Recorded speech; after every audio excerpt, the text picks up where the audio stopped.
हिंदू धर्म के सृष्टिकर्ता ब्रह्मा जी, फिर भी उनकी पूजा लगभग क्यों नहीं होती? सवाल चौंकाने वाला है, लेकिन इसके पीछे कहानी भी है, दर्शन भी और इतिहास भी। हिंदू परंपरा में ब्रह्मा जी को सृष्टि का रचयिता माना जाता है, यानी क्रिएशन की शुरुआत उनसे जुड़ी है। लेकिन ध्यान दीजिए, रचना करना और रोज जीवन में हस्तक्षेप करना दोनों अलग बातें हैं। यही पहला बड़ा कारण है। विष्णु जी को पालनहार माना गया, शिव जी को संहार और परिवर्तन का देव, यानी इंसान के दैनिक जीवन, रक्षा, संकट, भक्ति, मोक्ष, इन सब से ज्यादा सीधा संबंध विष्णु और शिव से जुड़ गया। और धीरे धीरे भक्ति परंपराओं में ब्रह्मा जी का स्थान पीछे चला गया। अब आते हैं उस कारण पर जिसे सबसे ज्यादा लोग जानते हैं।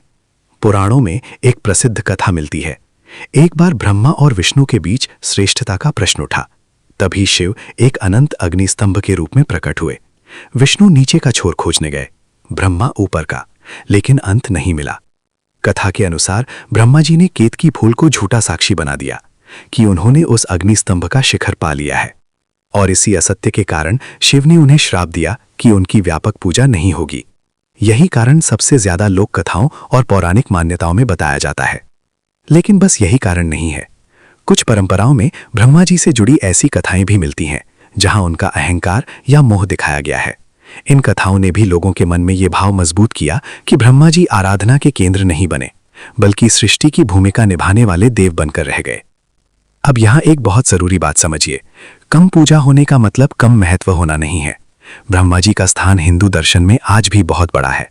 वो चार मुखों वाले ज्ञान और सृष्टि के प्रतीक माने जाते हैं, और कई परंपराओं में उन्हें वेदों से भी जोड़ा जाता है। फिर सवाल, अगर पूजा कम होती है तो क्या उनके मंदिर हैं भी? हाँ हैं, लेकिन बहुत कम। सबसे प्रसिद्ध उदाहरण है राजस्थान के पुष्कर का ब्रह्मा मंदिर, जिसे भारत में ब्रह्मा जी के प्रमुख मंदिरों में गिना जाता है। तो सच्चाई क्या है? ब्रह्मा जी की पूजा कम होने के पीछे एक ही कारण नहीं, बल्कि तीन परतें हैं: पुराणों की कथा, भक्ति परंपराओं का विकास और देवताओं की अलग अलग भूमिकाएं।